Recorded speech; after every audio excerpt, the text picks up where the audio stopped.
Hello, teacups. What's brewing? Here I was thinking we were going to have a whole month's break. I'm sure you were convinced as well. Chantel was going to go off. We weren't going to hear anything from her. There was going to be no drama. There was going to be no indication that anything else was going on. So I hope you're all having good holidays, or if you don't work a job that gives you longer Christmas holidays, then my apologies for rubbing that in, but I hope you're doing well. And if you are working over the Christmas, I'm sorry, but thank you for your service. I'm sure you're doing an important job. Now, I'm not wearing face makeup today, so if I'm looking a bit rougher than usual, I've got brows, eyes, lips, but I had a salicylic acid peel yesterday, my third of a set of 4, and I didn't want to smear all my pores with makeup, having just gone through that. So if I'm not looking my usual self, congratulations, you've got at least half of the real me here. Now, what's Chantel been up to? You probably know already because this happened while I was sleeping, but we'll get into it anyway. There are actually a couple of things that have come up that kind of didn't seem worth their own video in the format I do them, but I'll mention after we've talked about the main thing. So as we all know, Chantel was on a YouTube break. She was, a social media break, she said. Because life was so hard and she needed a break and all of these things, and it's completely reasonable. And okay, fine. Do you think? It was odd because now is the highest paying time in YouTube, but all right, you need a break, take a break.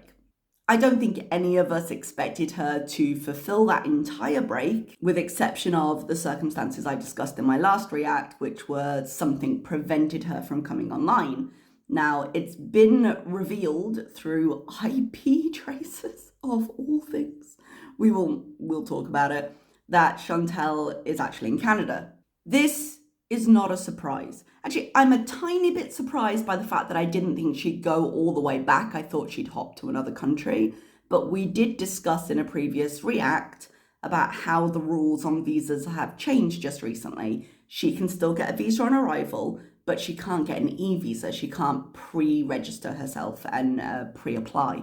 That means when she got to an airport, she'd have to go to a counter. There'd be a person who would check her passport and ask her questions. It's not a big deal to get a visa on arrival generally. I've done it in various countries before. Usually it's just a formality. However, based on our beliefs of her current status, if you were to look into Foodie's passport, there would very likely be a list of tourist visas running through it.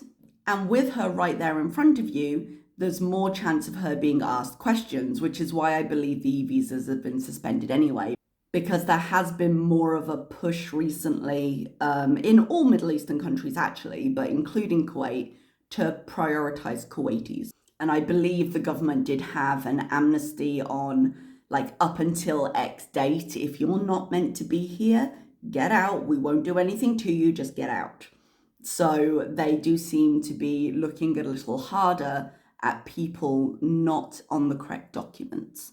Now, I feel the need to remind people right now that Foodie is technically on correct documents in the sense of she is a tourist on a tourist visa. Not on what she's lying about on the internet, but she does abuse the tourist system. She gets them too frequently, and she hasn't been caught out on that yet.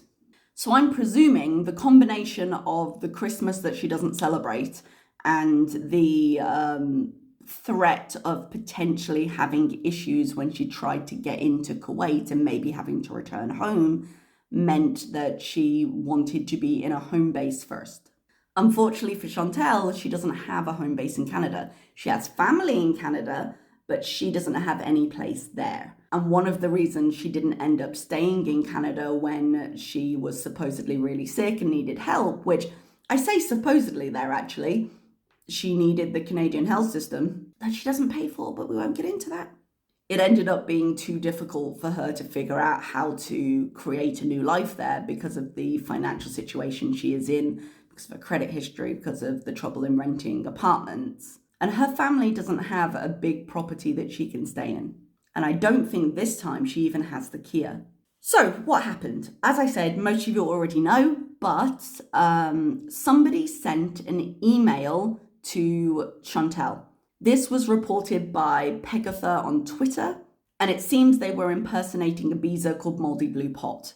I'm assuming it was an impersonation there. No doubt she'll have some rage for Moldy Blue Pot regardless. So whoever this person was sent Chantel an email. Hi Chantel, it's me, Moldy Blue Pot Beezer. Sorry to bother you, but I just wanted to make you aware of something I've seen going on over on Twitter. A bunch of people have been passing around this image of you that someone claims to have taken that shows you out and about in Canada within the last few days. It's really stalker behavior and figured you should really know about it. Here is the link to the photo. Link. I'm going to block this link and I'll talk about it in a minute. Hope you're safe and well and enjoying your social media break. All of the love to you and Salah. Take care. This was sent to her Big Beautiful Me, and it was sent to her Julia and Harry email in an attempt to just get someone to respond or someone to engage. Now, the email was sent, and Pegatha has said that both emails returned with the following. The first email returned and sent user notified on a Windows PC in Kuwait. That's going to be Salah's PC. Apparently signed into the Big Beautiful Me email, so I guess he's got access to her email and is checking it. But the second email got returned as sent and user notified on a Samsung phone running Android connected to an internet provider in Cornwall, which would be her signed in to her Samsung in Canada, probably at her mom's house.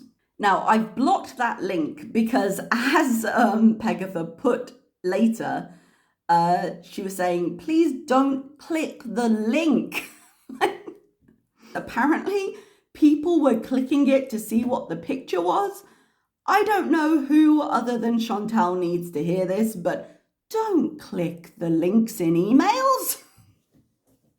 Don't do that. How Chantal has not learnt this, especially with her presence online and how people are willing to mess with her. Don't do that. Basic internet safety. So for anyone who needs to hear this, because Pegatha did put an edit on to be like, hey there, the picture is irrelevant. Apparently it's an older picture. I have not clicked on that link. The point was to get her to click on the link, not that there was an up-to-date picture. It's there to trace IP addresses. Why are you clicking on it? So I have blacked it out in the email that I've shown you on here, or will show you on here once I get to the edit. Now, when I was looking at this at Twitter, someone did say, I can't remember who said this, sorry. Someone did say, well, what if she's just using her Canadian phone? No, in Kuwait, she uses a phone that is on Salah's plan. Because if you remember, she doesn't have the bank account, and so he put her on his plan. She admitted that at some point in a video that I remember, because I remember using it as further proof that she didn't have her own status in Kuwait as a resident, because you need a civil ID to be able to sign up for like phone contracts and things like that, and you need your own bank account. So if she were in Kuwait, she would not be being pinged in Canada. So what does this tell us? Nothing new, just that Chantal's a lying liar who lies.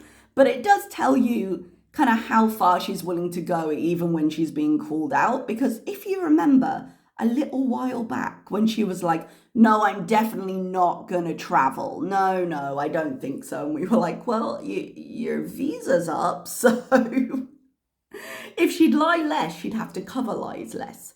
And it all comes down to the same thing, which is she doesn't want to admit she doesn't have proper residence there. And no matter how obvious that is within the context of what we know, she'll continue to cling to that lie.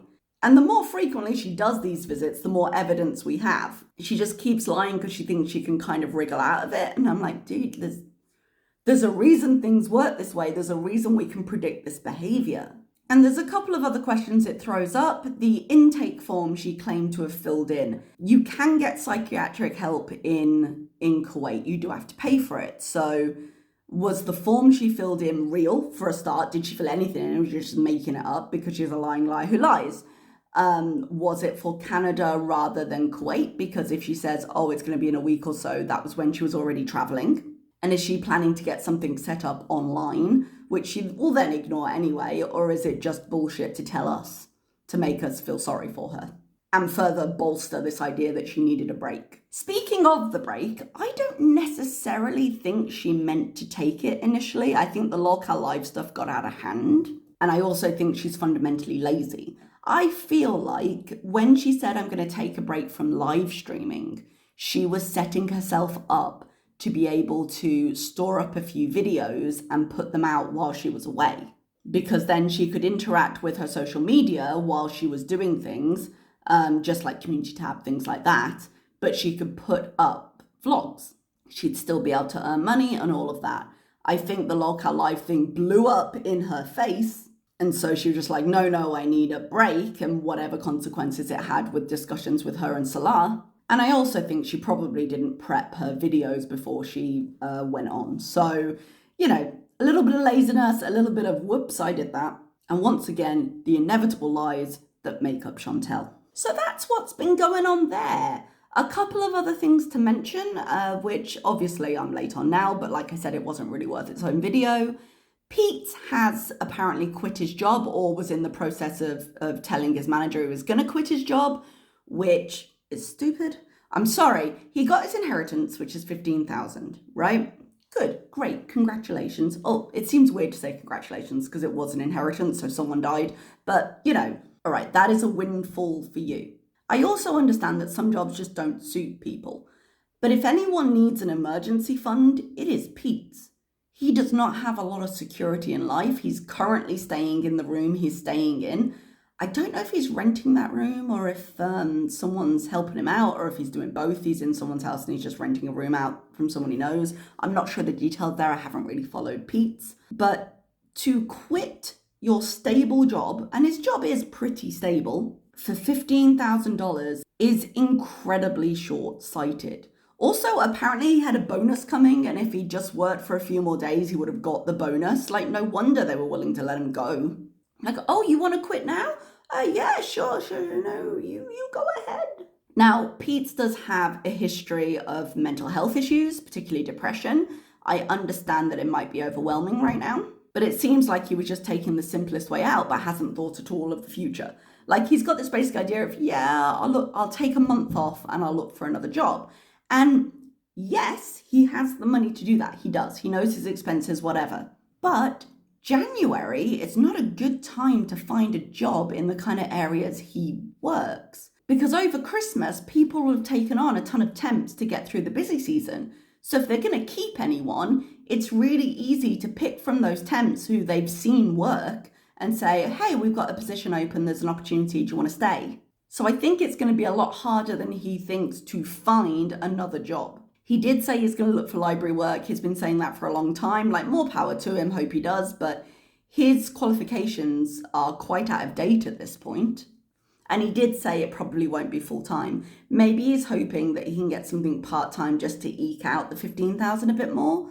But this is not a long-term solution by any means. And I think he's underestimating how hard it's going to be for him to find something else, which is just going to make his mental health worse. But it's his money, it's his life, it's his choices.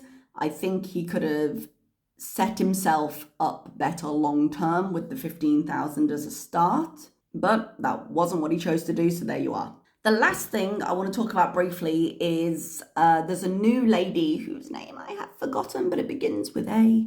There was a new lady came into the community who follows Islam, who was very critical of Chantel, and she was clarifying some points that Chantel had made and how Chantel is not correct and how she's not presenting herself well as a Muslim.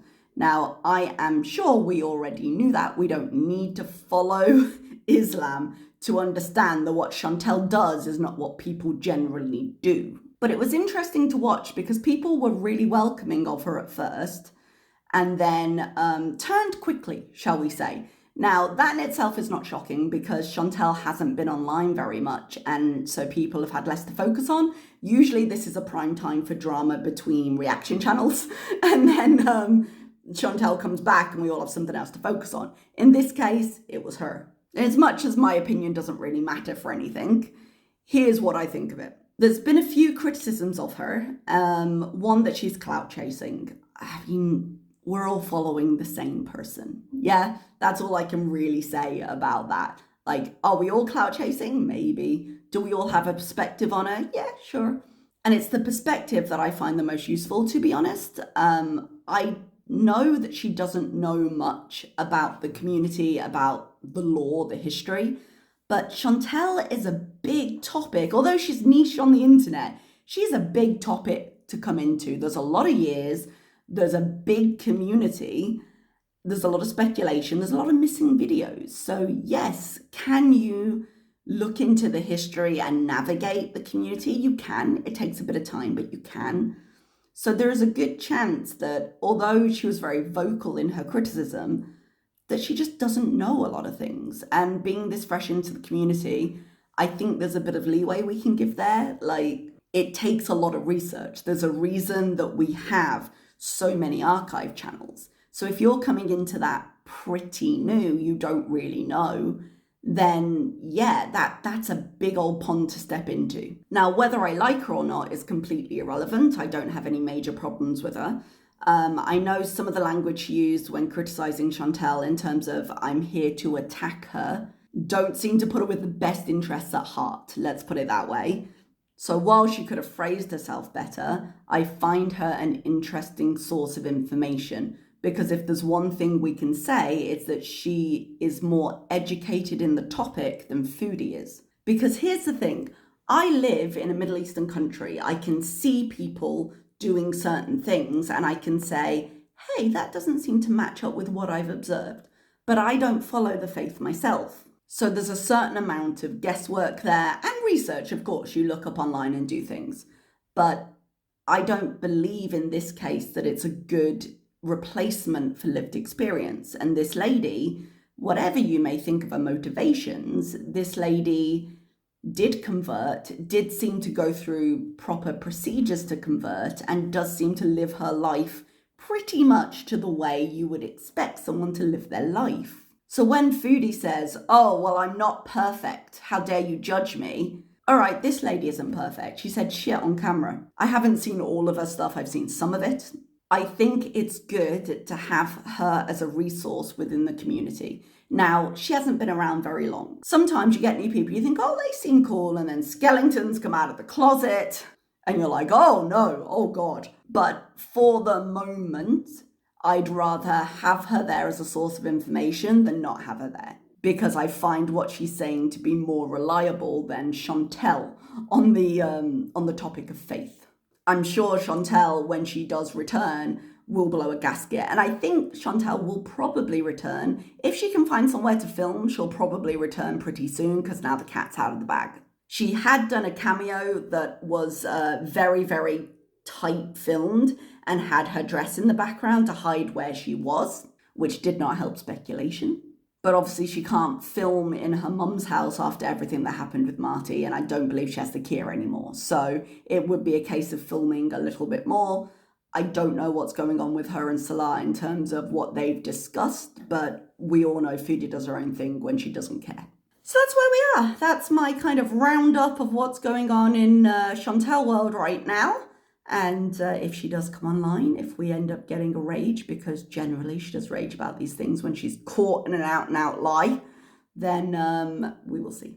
All right, everybody, thank you so much. Have a Merry Christmas, and I'll see you soon. Bye-bye.